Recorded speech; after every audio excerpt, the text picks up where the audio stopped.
Man, what's popping? All right, man. Thought I'd do a quick live stream right quick before I shut it down for the night. All right, I'm gonna talk a bunch of quick subjects. I'm gonna talk about a bunch of quick subjects.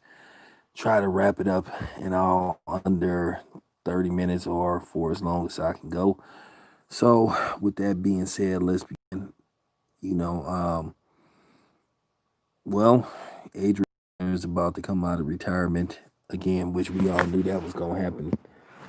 Look, we all know what's up with Adrian Broner. Adrian Broner is just a dude that, what's up, that be seeking that attention. So that's just what he does. So we all knew the man was coming out of retirement. So, I mean, come on, man. I never really believed there was no retirement. So we all knew Adrian Broner was going to resurface. Because at the end of the day, whether you watch Adrian Broner to see him not throw no punches, you gonna watch Adrian Broner because you just never know. You always had that hope that Adrian Broner gonna have that one fight where he just let his hands go and he fight like he's capable of fighting. Adrian Broner has always came across as gun shy. Who could have won more fights than he could have won more fights than the fights that he let slip away from him. Now the Madonna fight, he was just completely outmatched. Maidana was just too big, too strong. But there were fights, had he put it on a little bit more, he could have got the W. You know, I felt if he would have tried a little bit harder versus Manny Pacquiao, he could have got the W, a clear cut W over Manny Pacquiao. Same thing with Jesse Vargas. And, you know, he just didn't do it. And that's just the bottom line. Just didn't do it. So, he just, he just a dude that just been a little bit disappointing, or should I say a lot disappointing, because at one time before the Maidana fight, Adrian Broner was on everybody's pound for pound list. And then as soon as the Maidana fight happened, yeah, oh boy. Yeah. And then that's when it started to go downhill from there. Then you just start seeing some of the glitches in Adrian Broner's game.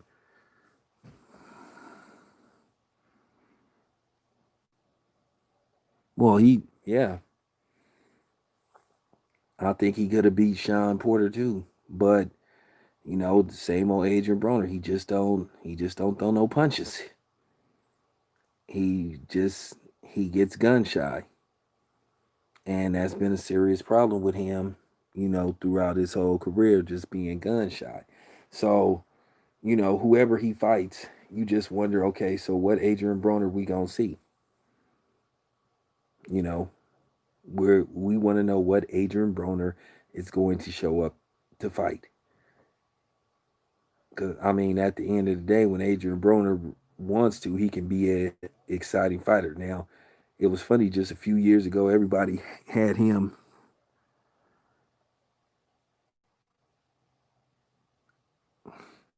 Just a few years ago, Max Kellerman and a few other people, which I thought was flat out laughable, had him as the guy that could possibly beat Floyd Mayweather. I can't believe Max Kellerman said that. Max Kellerman made a fool out of himself. But Max Kellerman has always been a lightweight hater, you know, always have been. He have his pick and chooses on who he likes, and that's okay. But he always been a lightweight hater.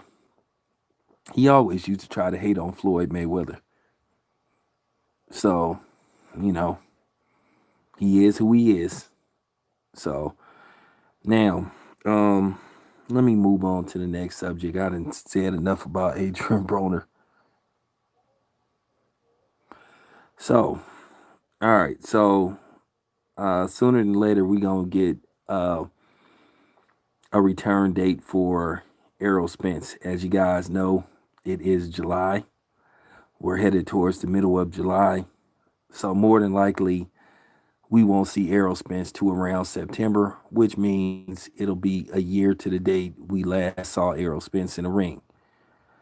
It's looking like it's going to be Danny Garcia, but nothing has been said in stone. Nothing is official about Danny Garcia being Errol Spence's next opponent. But, Errol Spence, put some videos up of him, in great shape. Errol Spence always is in great shape when he comes to the ring. It's not like Errol Spence didn't fall with a pot belly or something. Man always, the man always comes into shape. But the question is, can he keep making weight? I say probably not. I feel like Errol Spence may have one or two more fights at 147 in him, and I think he's just gonna move up to 154. Errol Spence is 30 now. So as you get older, it gets harder and harder for you to shake certain weight. At the end of the day, when you get a certain age, in most cases, it's just going to be a limit of how much weight you can lose, unless you have some kind of surgery, which I don't think Errol Spence is going to have gastric bypass surgery because, one, he doesn't need it. So, yeah, I just think Errol Spence's body is not being able to handle 147 anymore. So I feel like he got maybe at best, and is being generous saying that he got 3 fights. I just think Errol Spence is going to move up, whether he fights Bud or not. So I thought Errol Spence should take a tune-up fight, but hey, he wants Danny Garcia.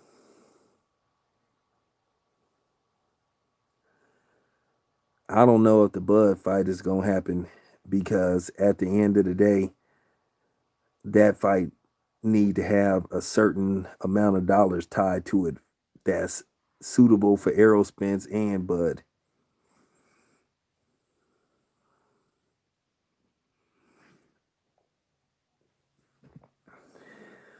I'm just gonna be honest with you. I've said this before. If Bud isn't if Bud isn't Errol Spence's fight after this, then it's not gonna happen.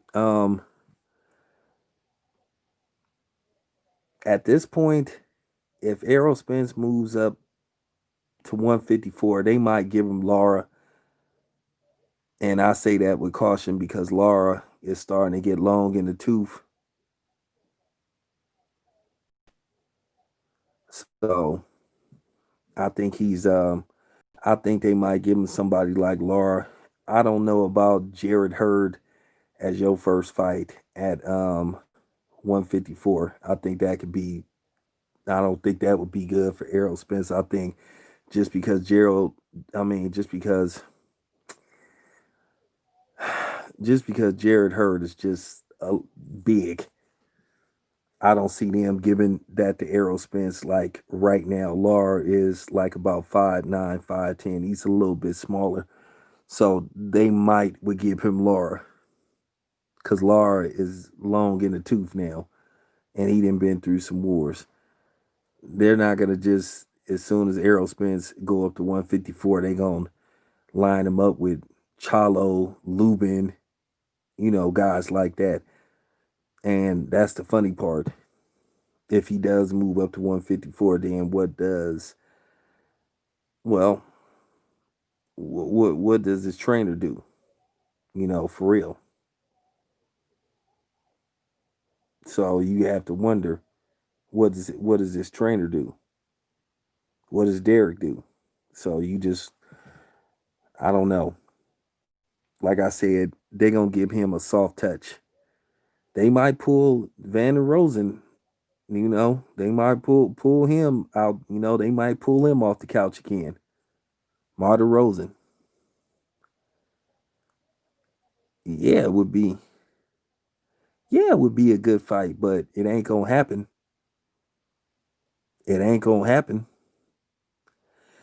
This is like the same thing that happened with Mike McCallum and Thomas Hearns. I think at one time they both had Emmanuel Stewart, so they just couldn't fight. And I just think they not gonna, I just don't think they're gonna be able to do that fight. They could do it. They could do it because Derevyanchenko and Daniel Jacobs at one time shared the same trainer, you know, and Andre Rozier, but they had to use, you know what I'm saying, they had to split trainers. Derbianchenko got trained by somebody else, and Daniel Jacobs was trained by Andre Rozier.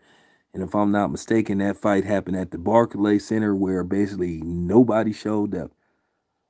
What is up with Bud?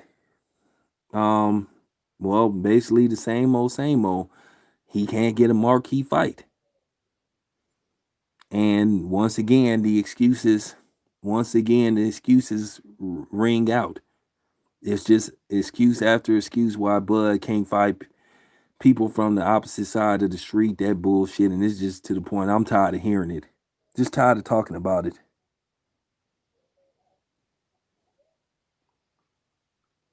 Banana might get excuse me?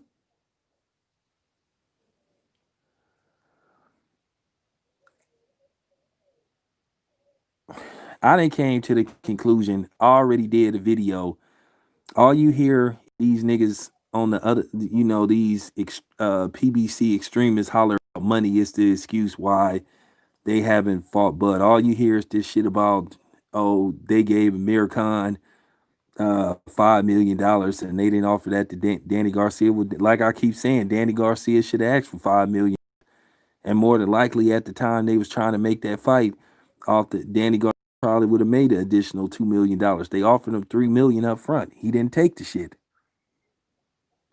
Oh, yeah, they could offer him somebody like Rosario. Rosario is kind of like washed up. At the end of the day, I'm just seeing the top ranked version to a certain degree with PBC.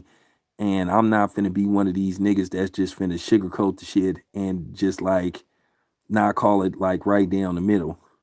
You just seeing the same shit with PBC that you saw with Top Rank, where they kept recycling Manny Pacquiao versus uh, guys like Chris Algieri and Tim Bradley and just and that's basically what that's basically what did happen.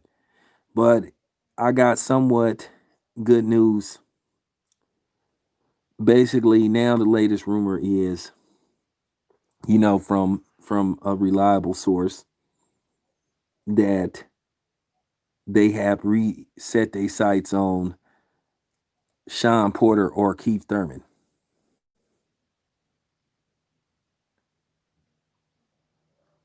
So they have reset their sights on Sean Porter and Keith Thurman. Keith Thurman might take the Bud fight because Keith Thurman really ain't got nothing going on. And it would be a title shot, but I don't want to hear nobody complaining about, oh, well, Keith Thurman coming off a loss and all that type of shit. Because that's going to be the first thing people going to do if Keith Thurman signed the fight. And then the same thing, Sean Porter coming off a loss. Whether you thought he did well against Errol Spence or not, he's still coming off a loss. So is people going to accept Bud fighting either one of those dudes? Or it's going to turn it, or it's going to turn into the complain fest that Mark Breland, um, you know, Samuel, I can't like I have some information on that, but I can't like talk about it right now. I have some information, but I can't talk about it until I get the okay to talk about it. But I know some stuff, and I'll just put it to you this way: a lot of people might be disappointed when they find out what happened. You know, so I wish I could talk about it, but like right now, I can't talk about what's going on with, you know, the internal part that's going on with Wilder and his.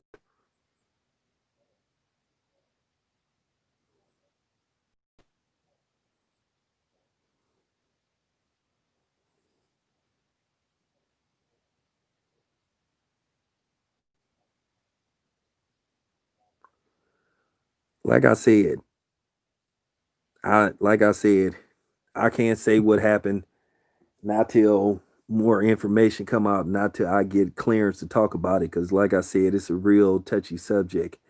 But somebody was disloyal to Wilder, and that's all I'm gonna say. Matter of fact, it was a couple of people that was disloyal to Wilder. So, when more information comes, when I get the clearance, I'll talk about it. But I know something.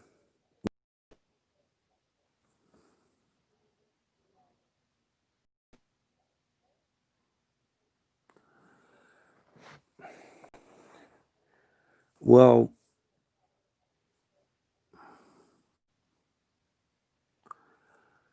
they're gonna fight. They're gonna fight because Wilder, or should I say, Tyson Fury, a rematch unless he gives Wilder step aside money. That's the only way. What's going on? So that fight has to happen unless they give Wilder step aside money. It's in the contract. Tyson Fury can't fight Anthony Joshua unless they give Deontay Wilder step aside money. So that fight is gonna happen. If it doesn't happen, that means they gave Deontay Wilder. Um,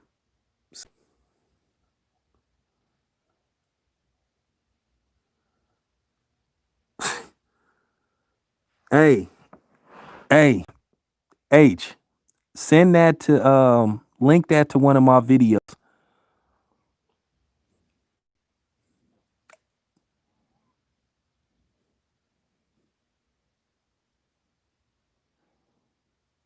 Send that link that to me. I'll go to your channel after I stream.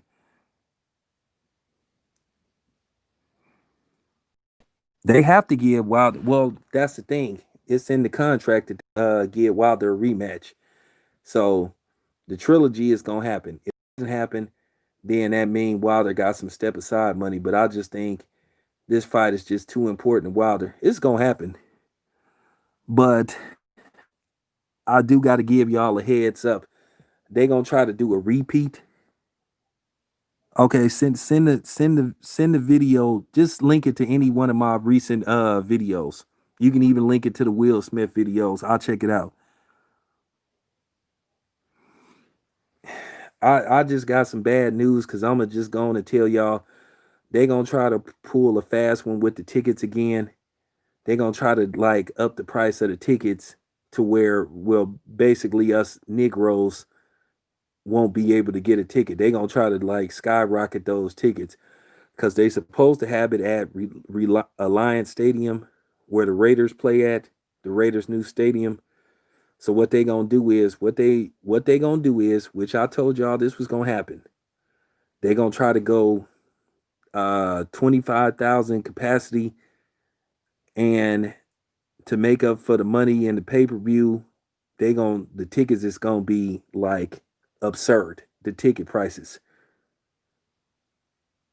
So basically what's gonna happen is the day that they put the tickets on sale, you probably gonna have to buy your tickets right then and there, because if not, they gonna have them bots scoop up all the tickets, or they gonna resell the tickets. They gonna buy the tickets and then resell them to like a bunch of those European so-called gypsy people.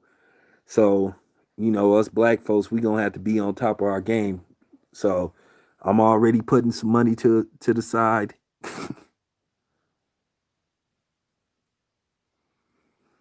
So I'm gonna put some money to the side, and I'm gonna put some money to the side. I'm gonna just make sure I'll be there. So if y'all going, I suggest y'all start putting it together, like maybe $50 per paycheck or whatever y'all your YouTube money, because like I said, them tickets gonna be expensive. Basically, what they gonna do is they're gonna try to flood us out. They're gonna try to flood the black audience out of out of the third fight, and we can't let that happen. Okay, cool.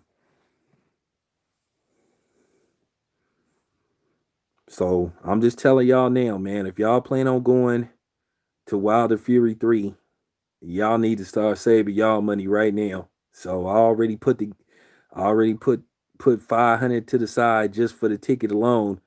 So I mean the airfare ain't really gonna be that much. Cause you know I live in the Bay Area, so it's only like $120 to fly round trip.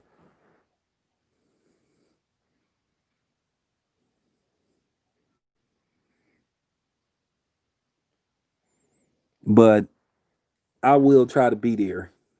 I'm gonna try to be there. So this is gonna be the first. This is gonna be the first fight I ever saw at a football stadium. But I'm looking forward to it. But yeah, that's what they plan on doing. They're gonna try to like skyrocket the tickets. They're gonna try to resell them. They're gonna buy them up. Then they're gonna try to resell them to a predominantly pro Fury crowd. Cause I'm gonna tell you something. I think they did the same thing with Mayweather versus Ricky Hatton. I watched that fight yesterday. I thought that was atrocious. That most of them people that was watching Floyd fight against Ricky Hatton was European. I thought that was crazy. And they going so that's what they gonna try to do again. So we gotta do whatever it takes to try to make sure it's enough of us there to support Wilder. Because Wilder is American fighter. He shouldn't he shouldn't have uh Eastern European people or European people buying up all the tickets. Yeah, and the thing is, based off the fact and just totally ignored that glove gate shit. I mean, like I said, Wilder should come into that fight with a chip on his shoulder. Basically, the WBC left him hanging. Certain fans left him hanging. Certain people in the media. And the funny part about it is, everybody keeps saying Wilder is crying. Wilder hasn't even said a fucking word yet. He hasn't even said anything in regards to that shit.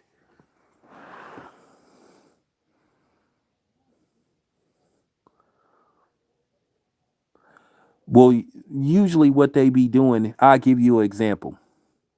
Like it's the same thing that a lot of those reseller dudes be doing.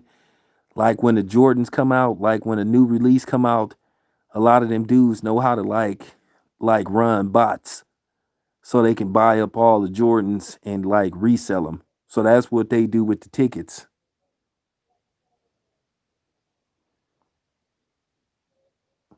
So the first day you're gonna have to strike the first day.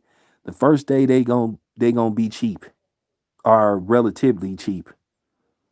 Cause I mean, Wilder Fury won, the cheapest tickets was like $25, and Wilder Fury 2, like the cheapest ticket was like $500.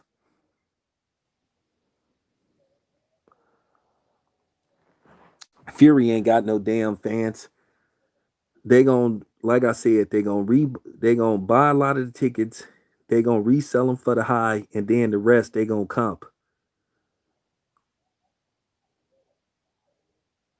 That's pretty much what they gonna sell most of the tickets for the high, to where they'll be able to comp a large amount of tickets. Cause that's what they was doing. That's real talk. I couldn't believe how high them ticket prices was for Fury Wilder 2. The cheapest ticket was $500. Now, I'm not gonna lie, as you guys know, I've covered fights in the MGM Grand. The MGM Grand don't really have bad seats. The way that the stadium is built, you can get a good glimpse of the ring and stuff. It's not like the T-Mobile Arena. The T-Mobile Arena is like the worst place you can watch a boxing match. I don't wish that on nobody. When I say the T-Mobile Arena is like one of the worst arenas that I ever seen in my life, because of the way it's built. It's small, and like the seats are really, the way they built it, they dug the hole too deep. They gonna have to renovate that place. Like within the next 15 years. That's why if they get a professional basketball team there, they're gonna have to build a whole new arena. Cause like I said, the seating at the T-Mobile Arena is just horrible. And I'm just keeping it 100. So the MGM Grand, that's why the MGM Grand is still people's you know preference, because the way the place is built. And then one thing about the MGM Grand is really, for basically the audience, it's only two ways in. You either can come in from outside, where the floor is, or you can come in from the top. Well, I hope so, because I'm definitely gonna try to be there. You never know who might show up, you know. But it's gonna be some LDBC people there. I can't say who gonna be there, but some of us gonna be there. Should I say a lot of us gonna be there? So I'm I'm looking forward to it. And you know what I'm saying? And I suggest y'all start training just in case those Tyson Fury fans try to get a little, you know what I'm saying? Try to get a little froggish, just in case. But I'm gonna give y'all some game though. Since Tyson Fury like to put objects and shit in his hands and shit, well, I'll tell you what, take two screws and shit, you know what I'm saying, and tape it up and just ball your fist. And then if you end up clocking somebody, I promise you gonna sleep them. Put a couple of screws or something, maybe some small nuts and bolts, tape it up, and then, put it in your hand. So it'll be like a foreign object and shit. And I guarantee you, if you hit somebody like square in their face, you gonna sleep them. So, yeah. All right. So let me finish it off talking about this situation with Tank. Well, it's not a situation. It's the sparring with him and Ivan Redcash. Look, to all the brothers that's listening to this stream, I just gotta say this shit. People really blow the sparring shit out of proportion. It's not a big deal. Like I said, we all use it as media people. Like if we trying to tell a story and we trying to get people to watch certain videos, it really don't mean shit, to be honest with you. But it always makes good conversation. Cause we've been hearing for years about the Errol Spence Floyd Mayweather sparring session. Hey, what's up, homie? Black Reality TV in the building. Cause okay, we've been hearing about this Errol Spence Floyd Mayweather sparring session that nobody has footage of, and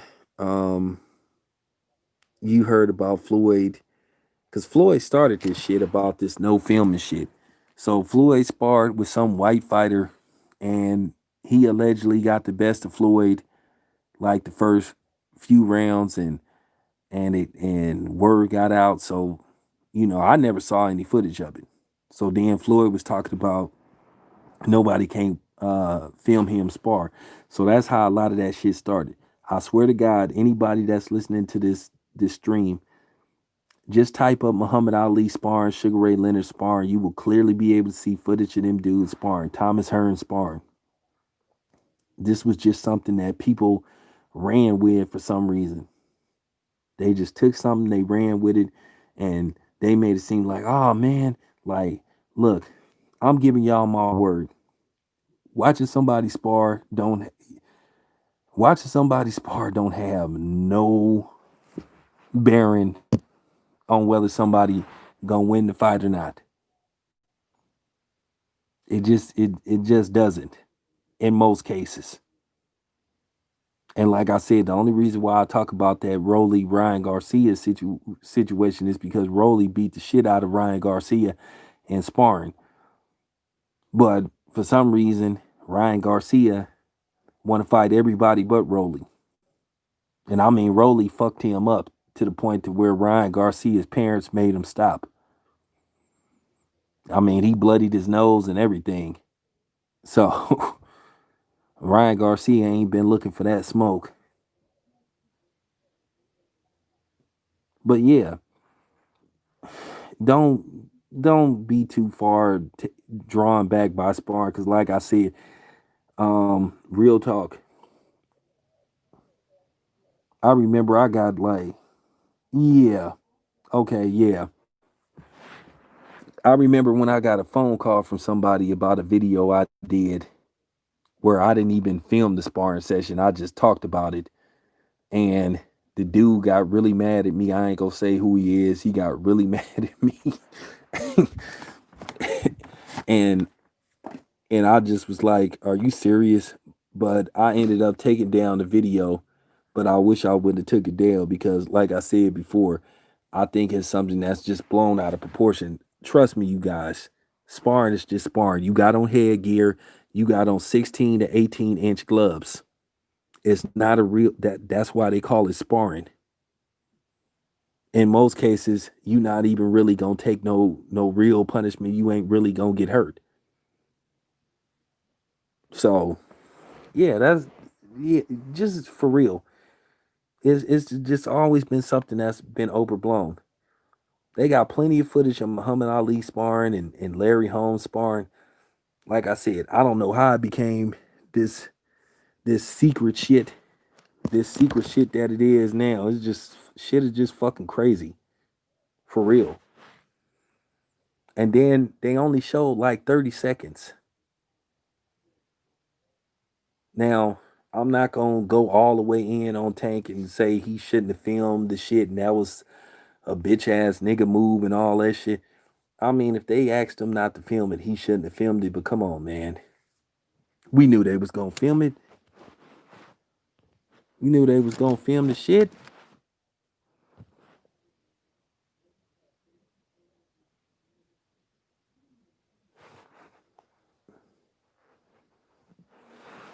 All right, you guys, I'm about to check out right quick. So I'll be back later on. Thanks for listening to the stream. This your boy Town Biz. I'm out.